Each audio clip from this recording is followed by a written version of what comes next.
We are back for the second edition of the no longer to be named podcast, as we are now the 6-year senior podcast. We would both love to go back to school. I mean, at least for me, I would love to go back and enjoy those glory days of drinking nonstop, getting banged up at football games, basketball games, yelling at referees, getting shit thrown at me, throwing shit at players too. And I mean, never did that. I'm just kidding. Anyway, my name is Richie O'Leary. I'm the host, and I'm joined as always by my co-host, Alec Crowhamel.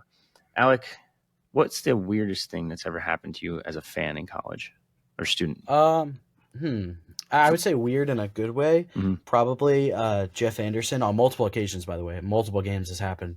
Tossing the student section his Gatorade bottles because we asked for them. Okay, weird, but respect. Yeah, I mean, were they open? That was pretty funny.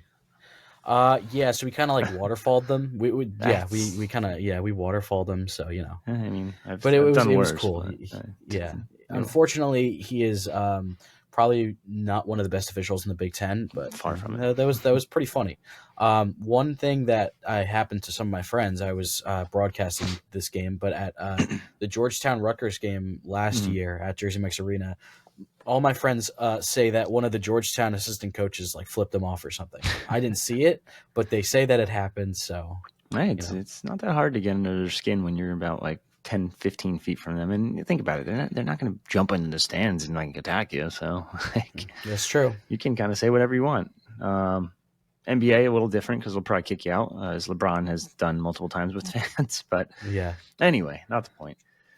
Let's talk about the transfer portal. The window has been closed. It's still technically open for grad transfers as they can enter whenever, but a ton of kids have moved around this offseason, in the first window at least.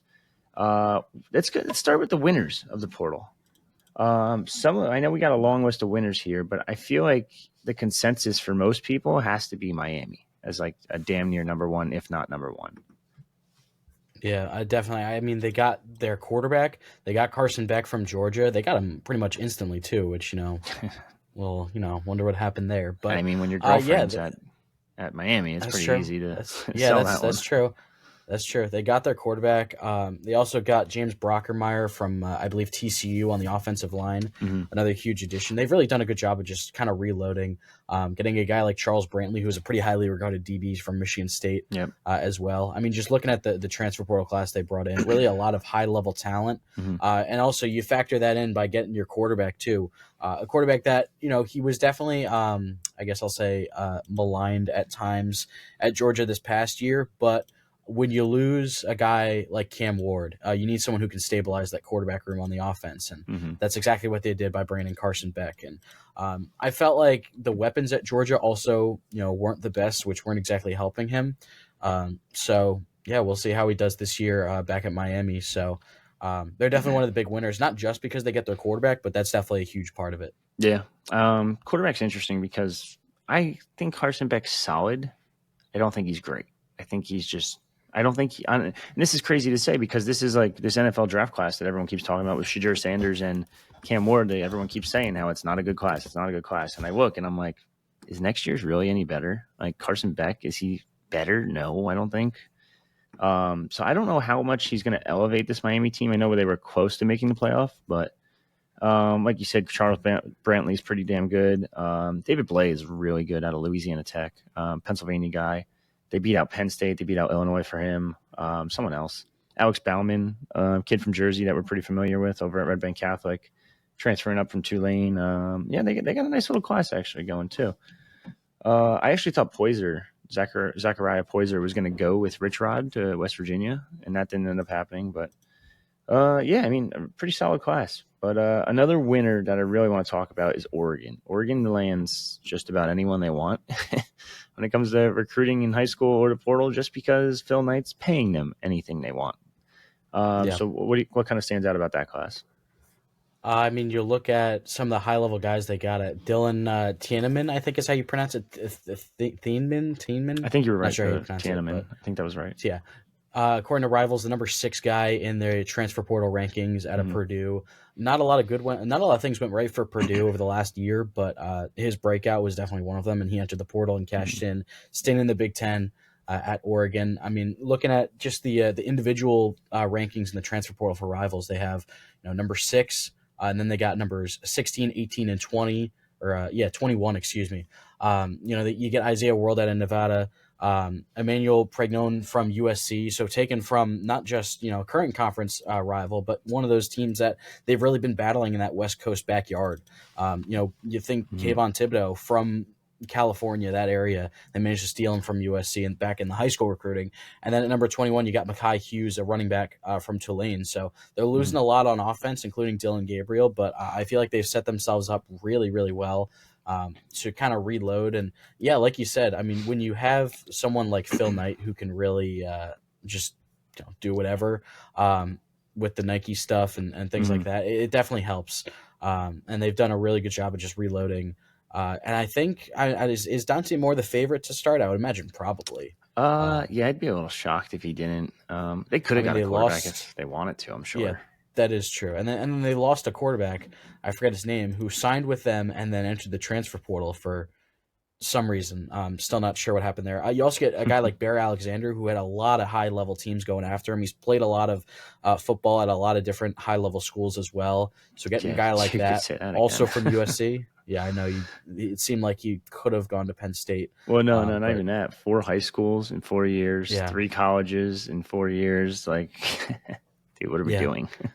So, I mean, looking at the rivals' transfer rankings, they have numbers 6, 16, 18, 21, 57, 200, and then 602 and 714. So it's not a massive class, but they have made the most of it. Yeah, no, for sure. What else we got on here for winners? Nebraska. What do we kind of think of this Nebraska class? I know they invested quite a bit trying to surround Dylan Raiola with some superstars and some targets and some blocking up front as well. Yeah, I think that's the biggest part of it. They have really surrounded him with some high-level weapons because you already have your quarterback in Dylan Raiola. So now it's all about surrounding him and giving him the best chance to succeed. I mean, you're looking at not even to help out Raiola, but on the defense, you got a guy like Williams Wanyeri from Missouri. Big one. Landing him the number 7 player in Rivals transfer rankings. And then you got a couple of really high-level wide receivers. You got Dane Key from Kentucky and Isaiah Hunter from Cal. I think Hunter was like either a freshman or a redshirt freshman. Or I think I'm thinking of maybe I'm thinking of the wrong guy. But yeah, another young guy. Okay, so yeah, he was a freshman this year. So yeah, young guy. And then I mean, looking at Elijah Pritchett from Alabama. Anytime you get an offensive lineman from Alabama, it feels like you're probably doing the right thing. So and then looking at another Kentucky receiver, getting Harry Gilmore the 4th. I mean, they've just done a really good job of surrounding Dylan Raiola with the talent to succeed. They definitely lost a couple guys. A guy like Dante Dowdell, who ended up entering the portal, that's going to hurt that running back room. But I think they reloaded really, really well, especially at wide receiver, because this is a wide receiver room that has a lot of potential. Even this past year had a lot of potential, and now they're adding on to it as well with even more potential and some already established experience at the Power 5 level or Power 4 level, I guess. Yeah, I find it interesting. So I want to go back to Oregon a little bit and kind of talk Ohio State in this conversation as well, for the sole fact that you just mentioned they got Nebraska got an Alabama offensive lineman transfer. It's pretty good. Now these other schools like Oregon and Ohio State are adding kids from Rice, Nevada.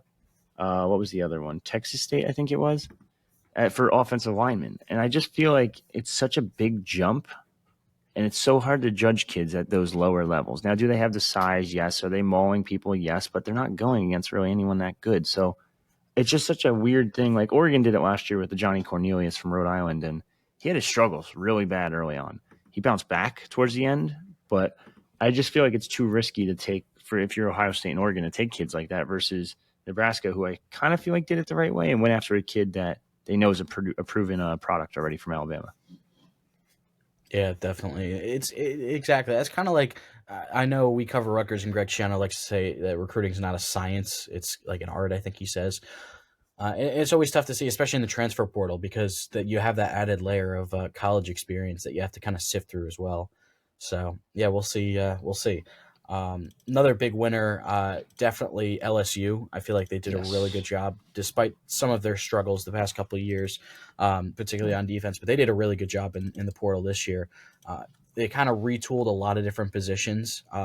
Definitely wide receiver, like we were talking about with some of these other teams. Mm-hmm. Another Kentucky wide receiver, you get Barrion Brown, who's considered one of the better receivers in the entire portal. You get a couple of guys from Virginia Tech. You get Mansour Delane at cornerback. I thought he might have gone to the NFL. Yeah. And then you get Braylon Moore, who is their starting center. And they've just done a really good job of reloading. They also got their quarterback of the future after Garrett Nussmeier returned. You get a guy who was a 4-star last year, Michael Van Buren Jr., transferring in after just a year. Mm-hmm. At Mississippi State, you get another 4-star transfer, Nick Anderson, at the wide receiver position from Oklahoma. I mean, they just stacked this class up with top 65 talent. They have 1, 2, 3, 4, 5, 6, 7, 8 guys listed in the Rivals top 65 in terms of transfers. Mm-hmm. They just did a really good job of reloading, and they're kind of picking from all over the place, really. A lot of Power 4 guys is what I will say. Mm-hmm. I think almost every single one except for one, which is a punter. So, Yeah. special teams, it's a little bit more of a guessing game, I'll say. But yeah, the fact that they are taking a lot of these guys from Power 5 schools, it shows that they are really investing in the transfer portal. And I didn't even realize that they got Sadir Mitchell. I was wondering what was going to happen with him, a New Jersey guy out of Texas. So a really good class for LSU. They really retooled. And they have their quarterback as well that's already established. So they're once again surrounding him with a lot of talent. Yeah, good weapons, good blocking up front, good backup too, Michael Van Buren. Defensive line for them is what really stands out to me. Patrick Payton's pretty good. Jack Pyburn's pretty good. Jamari Butler's a beast at Nebraska. And then Sadir Mitchell, high upside kid. So, I mean, you took a couple kids that already have proven, and then you also took a high upside kid in Sadir, who's only been at Texas for 2 years, 3 years, maybe? I forget what it was. I think 2, yeah. Yeah, so very impressive class from Brian Kelly, despite the fact that they looked awful this past year. I shouldn't say awful. They just didn't look to LSU standards, I should say. The early loss to USC, and that's kind of what cooked them, and then it fell apart after that. But in 2023, they had 3 of the Rookie of the Year finalists and went 9-3, I think it was. You have Neighbors, Brian Thomas Jr., Jaden Daniels, obviously, and it's crazy. Yeah, absolutely crazy. Another one I want to talk about: Minnesota. Minnesota went out and didn't land the same caliber of recruits that say an LSU did or even in Nebraska did, but they did go out and they got some guys that have proven track records at the G5 level. Why can't I pull it up? I'm struggling here. I can't pull up their list now. Hold on. I got it. I know they lost Max Brosmer, so that's going to hurt a little bit. Or did they bring back Brosmer? I forget. I don't think so. I think this was his last year. Yeah, I believe so. You're right. Malachi Coleman's a great receiver. Javon Tracy's a kid I looked into a little bit this offseason. Very talented. Logan Loya, solid out of UCLA. Zach Pyron's going to compete with Lindsey. Yeah, he'll compete with Lindsey for the job. I know the Georgia Tech fan base is very high on Pyron as a potential starter, so we'll see what happens there. Rashawn Lawrence is a kid that we both know pretty well. Very talented defensive tackle out of Stony Brook, one of the highest ranked per PFF in all of college football last year. And then Khalid Tafai is a very, very good offensive lineman out of Washington.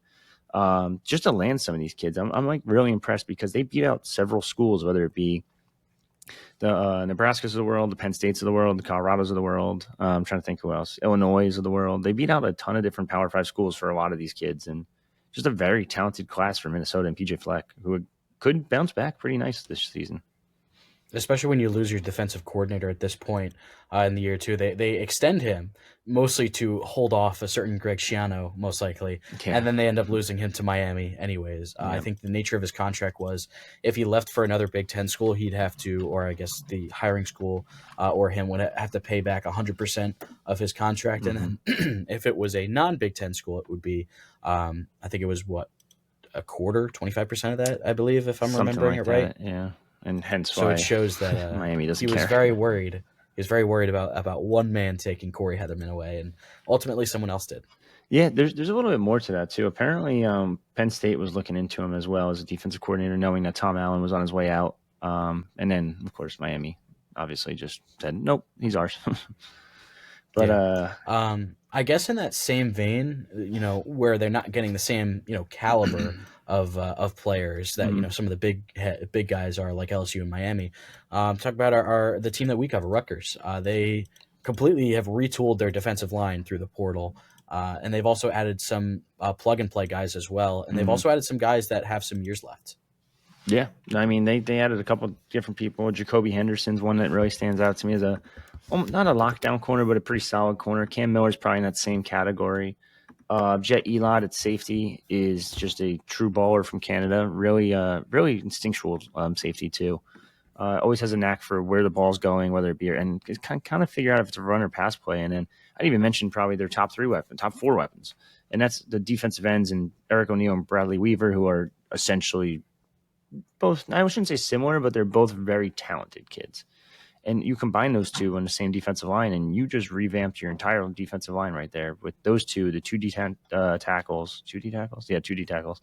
One's a nose, one's a three tech, and then DT Sheffield. Everyone I keep talking to in the American Conference just keeps raving about that kid, and I'm really curious to see what they can do with him, especially after they didn't turn Damier Miller into a star receiver, but he was probably their best receiver or most consistent, I guess, throughout the season. And they managed to get, 700 yards out of him? I think they could probably get damn near close, if not more, with DT Sheffield. Yeah, they're different receivers where that, Miller was kind of better at finding the spots and getting open, and, being that, possession slot receiver. I think Sheffield's more of a burner that can take the top off the defense, but that's also something that Rutgers could use as well as they continue to kind of revamp the offense. And getting a guy like CJ Campbell with his skill set, a really good pass catcher out of the backfield, kind of gives you a thunder and lightning balance where you have a guy like Antoine Raymond going into his second year. He's more of that, typical power back. And then you got Campbell that can really catch passes out of the backfield. It really gives them a new dimension that they haven't had at the running back position, at least consistently. They have guys with that kind of skill set, but not at a high level talent that they've had in a while. Yeah. One more winner I want to talk about, and I'd be remiss if I didn't talk about them when talking about transfer portal, and it's Colorado, because they don't do anything other than the transfer portal. So that is their recruiting. It's crazy that Dion has never stepped foot in a high school. It's insane, and they're still able to win high school, kids. So it doesn't really matter. Anyway, they landed a pretty good quarterback in Caden Salter out of Liberty. We know he's very talented. Jaheim Otis, another, I think we just talked about an Alabama offensive lineman, but a talented Alabama defensive lineman. Tavian Coleman's pretty good at defensive tackle. I'm trying to think who else I know on this list pretty well. Gavin Lightfoot's pretty good. Joseph Williams, of course. I mean, pretty self-explanatory. It's going to help Salters quite a bit. I mean, just go up and down the list. Like, everyone on this list is, they're just, and it's another Jacksonville State kid and Reginald Hughes, actually, another kid who I've just figured most of these Jacksonville State kids would just go in the portal and go straight to West Virginia. But good little snag on Dion's part. And I think it's easy when you pay him, but I think it's also a lot of kids want to play for Dion at the end of the day. He's got the swagger, he's got the juice, and he's kind of proven that he was very close to that college football playoff berth this year. And if he earned it, if he would have got it, I think his recruiting would have took an insane next step. And I think that people have to start talking about the fact that he's turning around Colorado, which was bottom 5 Power 5 programs when he took it over, if not the bottom one. They were in really bad shape. It was weird. They had that one solid COVID season under Carl Durrell, and then everything just kind of completely fell apart the year after that.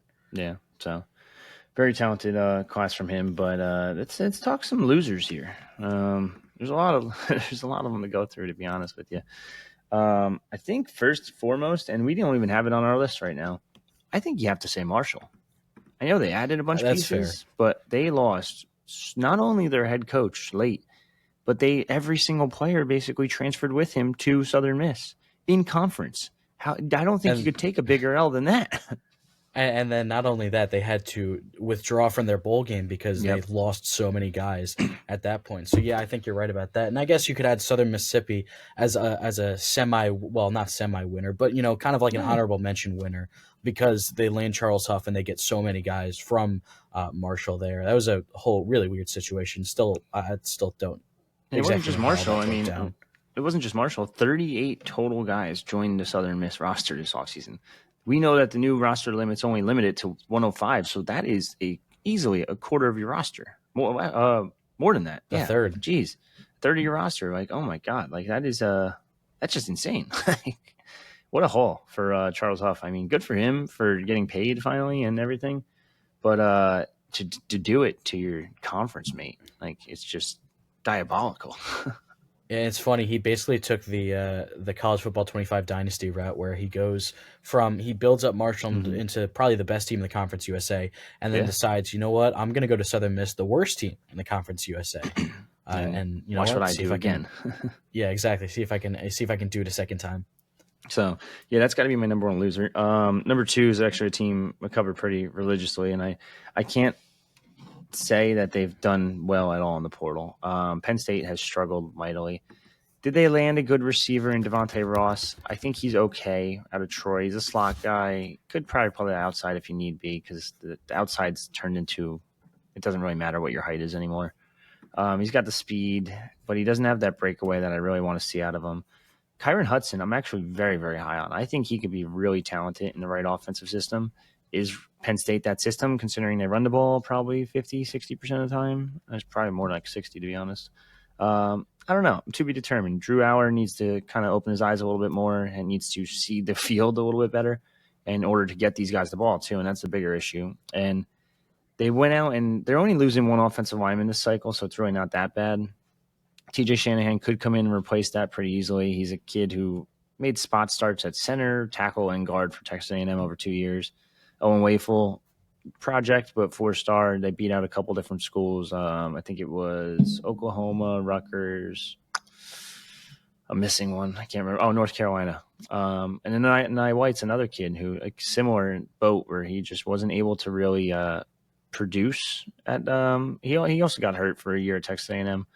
But it's just tough because they've had it. Looking at this list, it's not a bad list. The fact that we're going to put them in the loser category is because of the fact that they had so many kids on campus that they struck out on. There was 5 defensive tackles on campus. They didn't land one.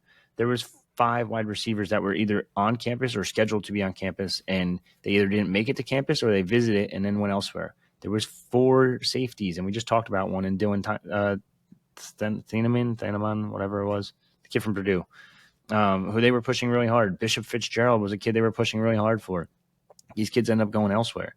So it's more so not who they landed. It's more so the fact that they've not only lost some pieces in Amari Evans, Harrison Wallace, Cam Miller, all 3 of who started 8+ games each this past season, but also the fact that you had these kids on campus and you couldn't secure the deal.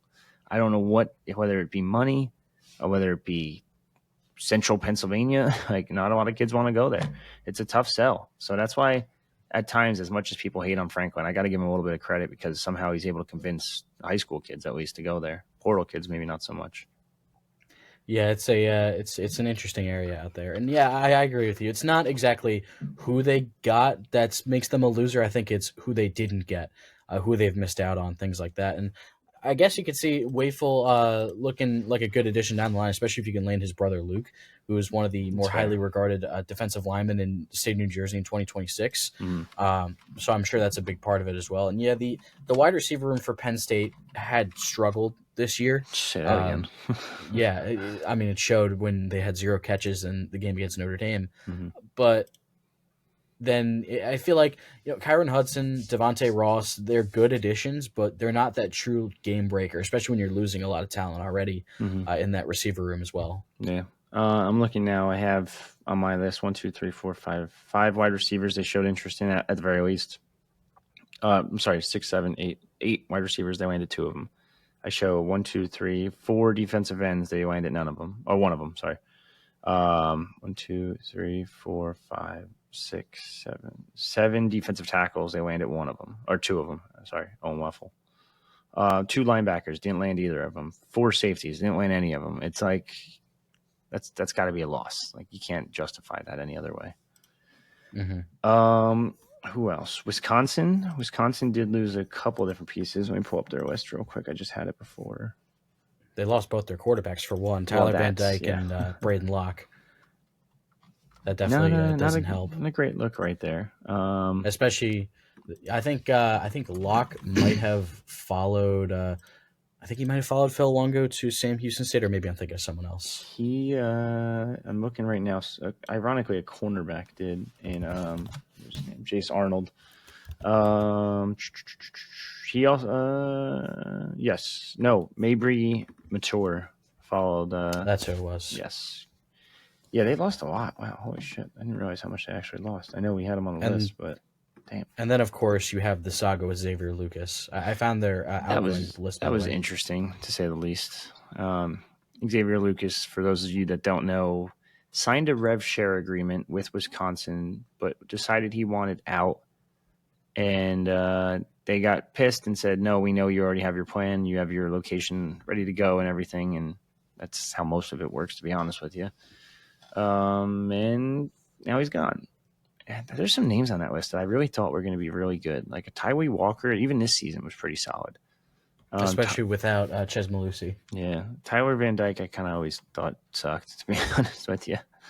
I feel like most of those Miami quarterbacks just don't really pan out too well. Amari Snowden's a kid I really thought was going to be really good. I wouldn't shock me to see him bounce back if he has, depending on how much eligibility he has left.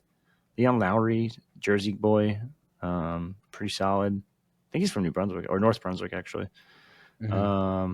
Yeah, it's not a good look for Wisconsin right now. And I think we're getting to the point where if they don't have a good season, we're going to start talking about Luke Fickell on the hot seat at Wisconsin. Yeah, I don't disagree. It's a really tough one. I mean, looking at this is who they brought in. Um, it's not a ton of it's a lot of solid pieces. Danny O'Neal entering the portal was definitely a surprising one from San Diego State. Mm-hmm. Billy Edwards Jr. as well. It seemed like he was headed to Michigan, but there's just not a lot of, I think, difference makers to make up for who they're losing. JB Suggs is pretty good. I think he's super underrated down there at the very bottom almost. I don't think that's a correct ranking at all. I think he's actually really talented. Deone Hill's okay. Billy Edwards stinks. I don't know why the hell. They're literally just bringing in trash quarterback after trash quarterback. Yeah, I didn't understand. There were a lot of rumors about how much he was going to get in the Mhm. transfer portal back when it was rumored that he was going to head to Michigan, and I didn't see it with him. I Yeah. think he's a good runner, but yeah, I mean you got two of the better receivers, not just in the Big Ten but in Mhm. the country at Maryland, and can't really take advantage of them. I mean you got Ty Felton and Caden Prather, who they put up great stats, but the offense just didn't seem like it took that next step. Especially filling in for Talia Tagovailoa. Is that Corey Walker from New Jersey, from Behringer? Uh, Click on his profile real quick if you can. I'm just curious because I this haven't one. seen him in a while. He was a linebacker growing up, so it makes sense that he packed on some weight. It kind of looks like him. No, from Illinois, actually. Oh, okay. Never mind. Take it back. Yeah. Yeah, no, From there's just Normal, Illinois. Normal. That's what it's called. Quite a town name.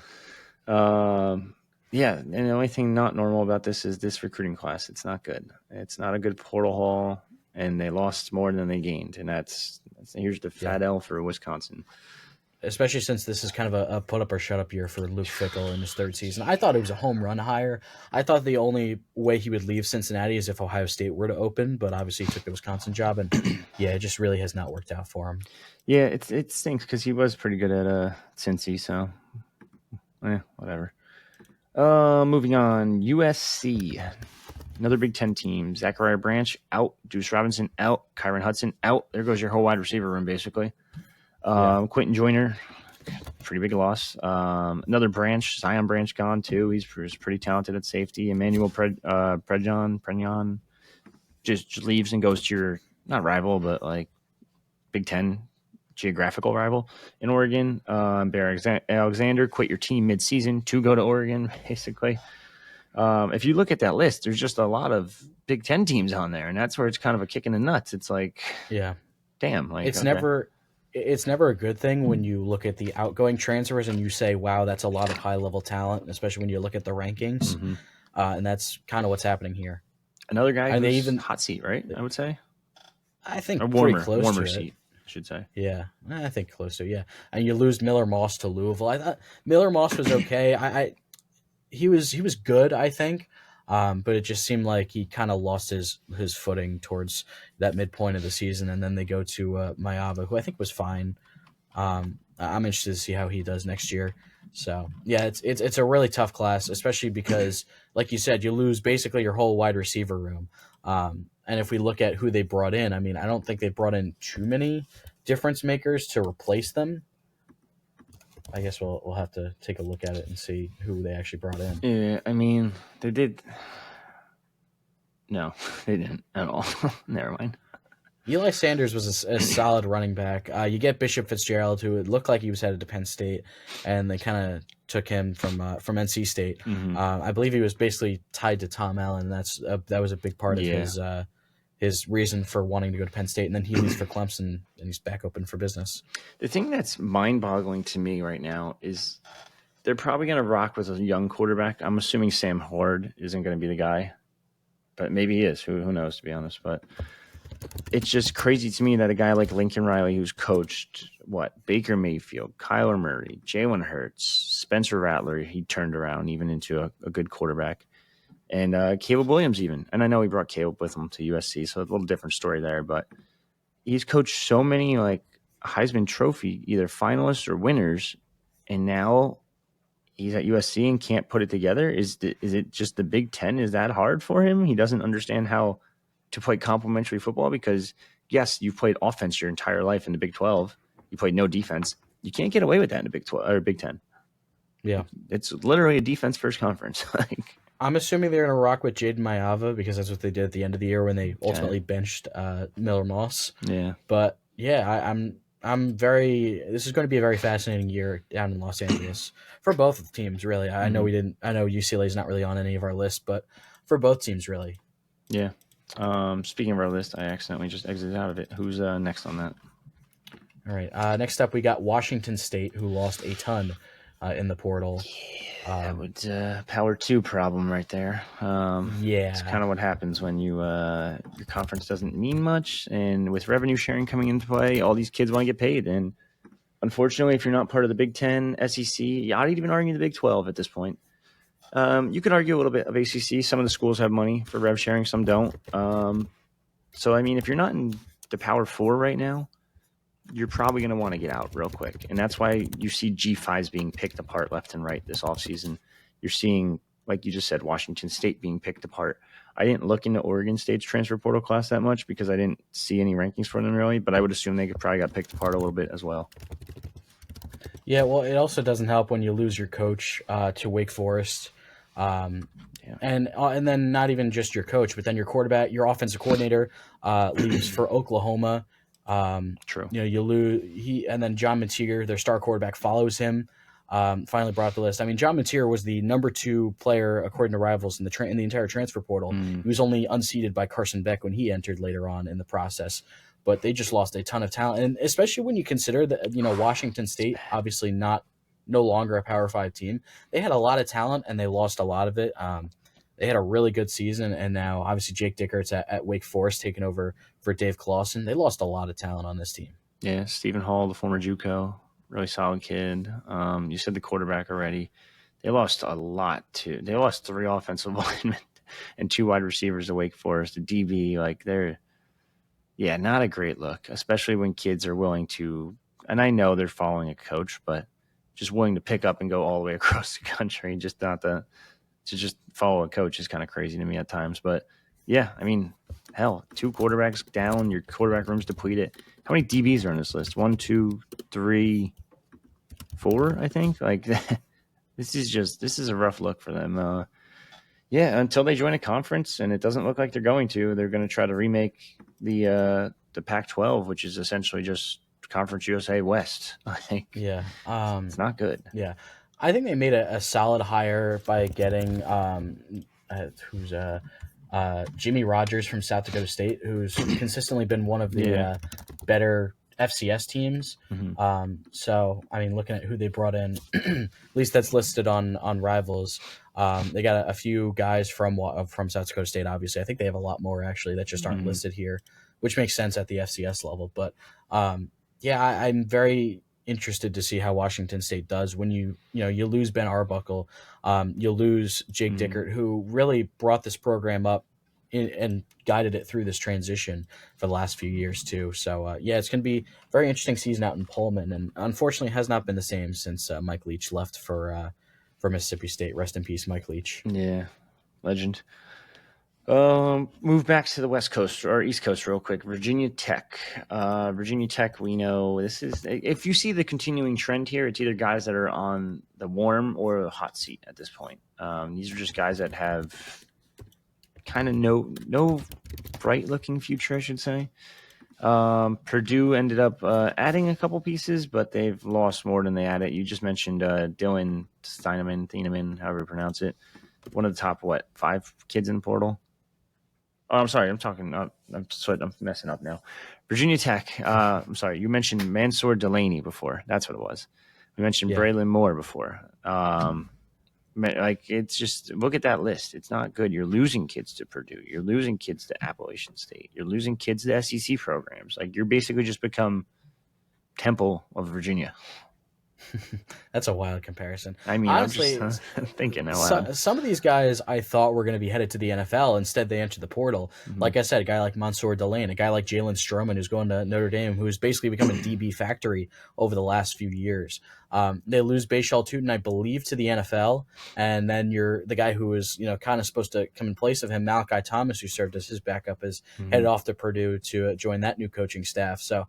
Looking at, I know obviously we're familiar with Virginia Tech having, since Rutgers has played them the last couple of years, and the amount of guys who are fairly consistent contributors. Curtis Perry was a guy they brought in, I believe, from Alabama last year, and now he's gone after a year. Didn't make too much of a contribution. Xavier Chaplin was their starting left tackle. Braylon Moore starting center. Jalen Stroman starting safety. Mansour Delaney, arguably one of their top 2 DBs. There's just a lot of high-level talent here that they've lost. And I feel like they've done a solid job of bringing in guys. Kelly Lawson, another starter. They've done a solid job, I think, of bringing in guys, I will say. Looking at their incoming class. Let me bring that up as well. You get some people that we were looking at from who Rutgers could possibly go after. Someone like Isaiah Cash, defensive back from Sam Houston State. Ben Bell from Texas State. I don't think Rutgers was looking at him, but that's a name that kind of sticks out to me as well at the Group of 5 level. I think they've done a solid job of kind of bringing talent in. Obviously, getting a top 65 guy from West Virginia. But unfortunately, I just think that the stabilization of the program just isn't there right now. Mm-hmm. You need a new defensive coordinator. It seems like Brent Pry could potentially, like you said, be on the hot seat. So. It's going to be kind of similar to Luke Fickell. It's going to be much of a put up or shut up year, but I think Pry is in a little bit more trouble than Fickell. Yeah, I like Terrion Stewart out of that whole list. Put up 900 yards this year. I think he ran for almost 100 against Penn State. It was early in the season. No, who was it? Who the hell was it? Kent State. Sorry, ran for 100 versus Kent State, 100 versus Central Michigan, 150 versus Western Michigan, 160 at Fordham, mind you, but. Average 4 yards per carry against Texas A&M, although they didn't use him as much as they probably should have. But talented running back. I mean, and you get Cameron Seldon, kind of rebuild that running back room a little bit. Offensive lineman, you get Kyle Tuner, who's been always pretty solid in his career. It just sucks because he really can't play much other than center. But yeah, I guess it's just the losses outweigh the additions still, and that's why you got to give them an L. Yeah, and it was really apparent in the first week or two of the transfer portal when all these guys were going out, and they've kind of they've recuperated a bit in the following weeks, but I don't think, like you said, I think the losses have still outweighed the gains. Yeah, one more on the scale here for losers. I know I mentioned it before, but it's Purdue. I jumped ahead, jumped the gun a little bit. Purdue, as we mentioned, has already lost a couple DBs. They've lost Coy Beasley. They've lost Dylan Thieneman, however you pronounce it. Terry and Grant. Like, they lost a lot of talent. And this goes back to what you said. When you see the likes of Ohio State, Oregon, Texas, Clemson, all these college football playoff teams are plucking your talent, it can never be a good sign.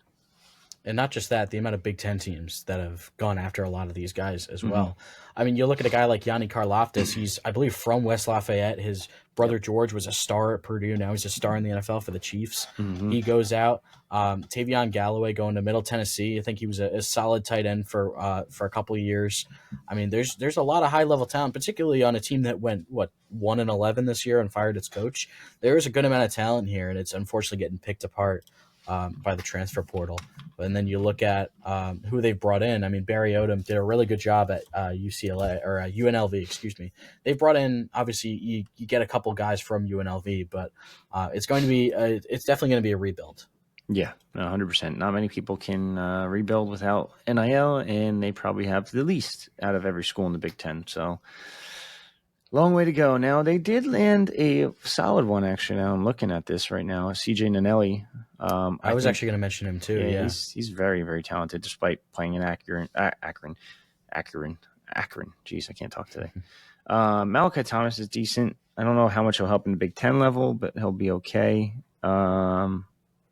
The rest, nothing really impresses me. EJ Colson could be decent. The rest is like, they might be one of the biggest losers in terms of Power 5, though. Yeah, just the amount. They had some talent and they lost a lot of that talent, despite being one of the worst teams in the Power 5 level. I think that's. I don't know if we have any honorable, dishonorable mentions aside from what we already listed. I know we've gone through a lot of teams so far. No, not that I can really think of. We went through a bunch, but that's pretty much all we have for transfer portal stuff. I want to get your thoughts on this college football playoff final. Now, not just the game. We know the game was honestly kind of boring. It got a little exciting at one point towards the end. But Ohio State pulled away, covered the spread, won by 11, 34-23. Lowest audience in quite some time for a national title game. What is your biggest reason why? For one, I think it's the layoff between the semifinals and the championship. Mm-hmm. I know it's a completely different sport, and obviously you can't play 2 games in 1 week. But you look at March Madness, where you have the Final Four on Saturday and the national championship on Monday. That just works because there's still that amount of time, and they're still in the same place too, which helps. And then you're also competing with the NFL playoffs. I feel like it really has done – the NFL playoffs are really not helping.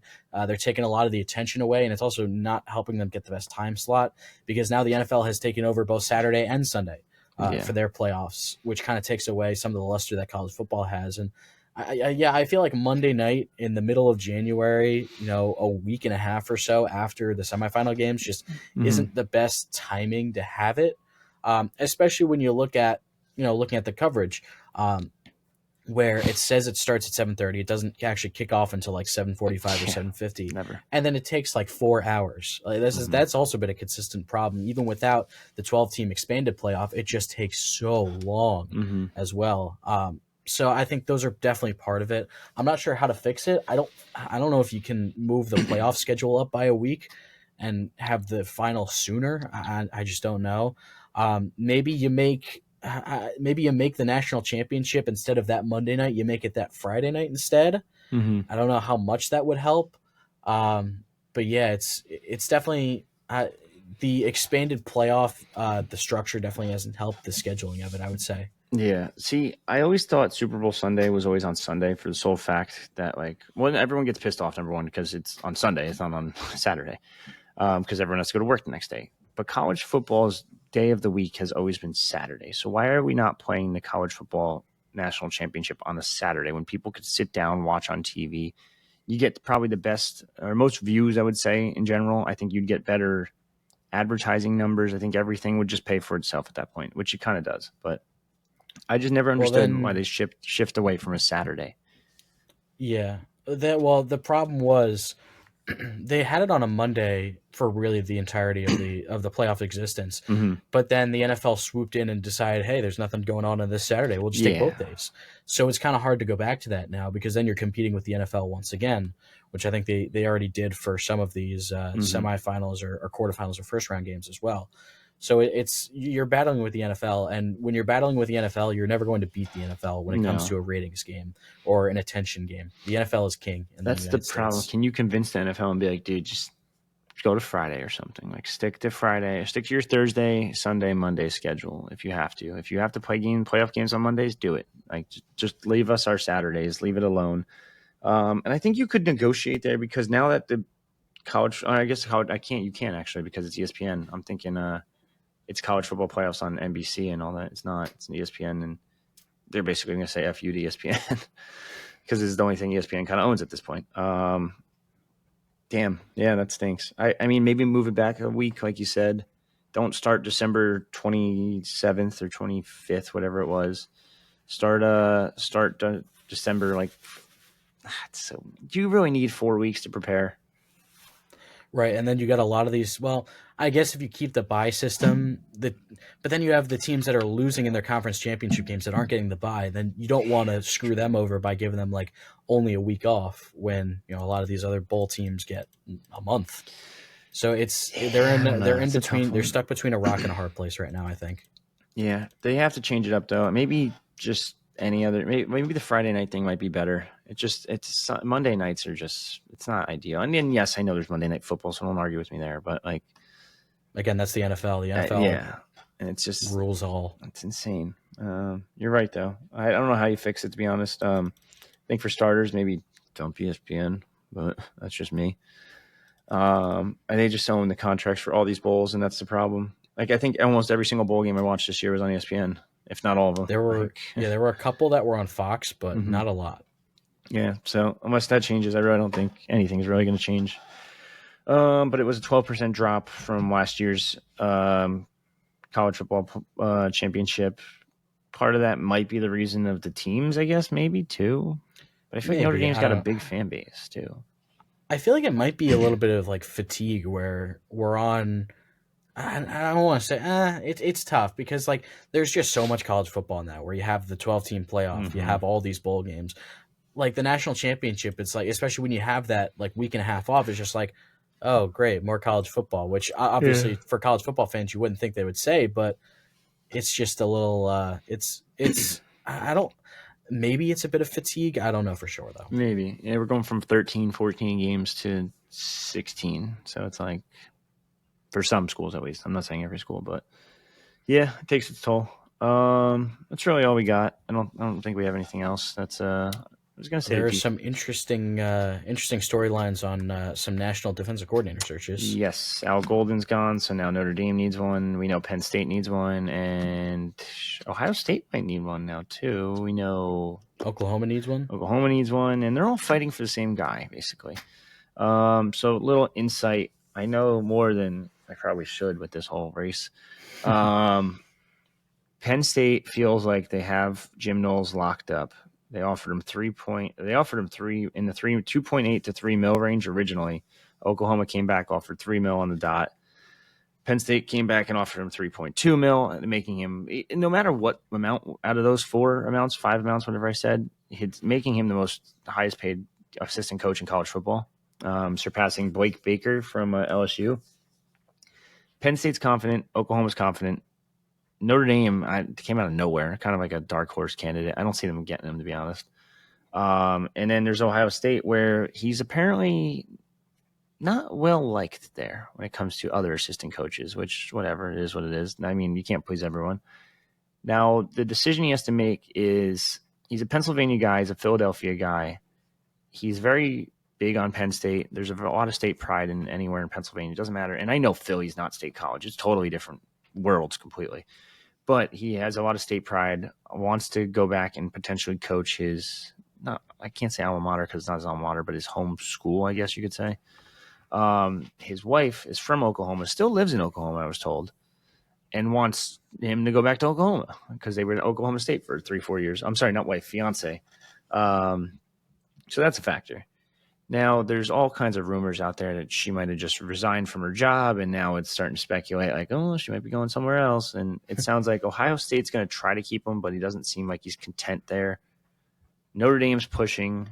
This was all supposed to be resolved as of yesterday, and that's why if you saw the football scoop report, they say it was the funniest quote ever. It was like, this man has managed to piss off Ryan Day, Marcus Freeman, James Franklin, and Brett Venables. And I'm just sitting there, and I'm like, there's just one coach that really sticks out among that group, but sure. And all in one day. And it's like, it's insane. This guy's going to get paid a shit ton. He has his pick of the litter. He has a championship parade on Sunday with Ohio State that he's going to go celebrate. And it sounds like this is going to get resolved probably Monday, if I had to guess. So, yeah. And then on top of that, there's like a million other DC openings now, too. Virginia Tech has one. Rutgers has one. There's like 3 or 4 more, too, in the high major. Yeah, one that seemed like it was going to get either Virginia Tech or Rutgers seemed like it was going to get filled by another guy who ended up going elsewhere, too. Talking about Hemphill? Yeah, Hemphill went down to Texas A&M, and there's some weird stuff going on with that one too, because he got named senior defensive assistant, and by that I mean that's only per reports. Texas A&M hasn't announced him yet. There's a lot of speculation that DCJ Bateman might be out, and he's a Richmond, Virginia native, and there's speculation he might end up at Virginia Tech as their DC. If that happens, I could see Hemphill, a guy who's been not an Elko lifer, but he's been with Elko at both Hofstra and Duke now, getting promoted to just DC, or not even promoted, I guess just hired as DC. There's a lot of weird things going on in the background between the Penn State search, between the Virginia Tech search. Like this is just a crazy coaching carousel right now. And if you're an NFL fan, you already know that, because look at what Liam Cohen just did. That was crazy. So man just basically said, I'm signing an extension, didn't sign it, decided to go down to Jacksonville where they fired the GM and end up hiring him. It's a lot of madness with coaching searches, but all right, this one went a little bit longer than I thought. But for if you haven't already, check us out on Spotify, Apple, or YouTube. If you're listening to us on YouTube, down below Alec, it should say subscribe. Hit that button, help us grow the pod a little bit. We're going to try to do more of these more often, whether it be college football, college basketball. We're going to have to start talking about pretty soon because it's starting to heat up. Teams are starting to not get eliminated, but they're kind of very close to doing so. From NCAA tournament contention, although there's a bunch of new tournaments as well too. That Vegas one, there's the NIT, of course, always CBI that some teams still accept. I think I don't really know anymore. But yeah, a lot of turmoil going on with college basketball. So keep an eye out for that. We'll talk some more on that in the coming weeks. But for me and Alex, that's a second edition of the 6-Year Senior Podcast. Signing off.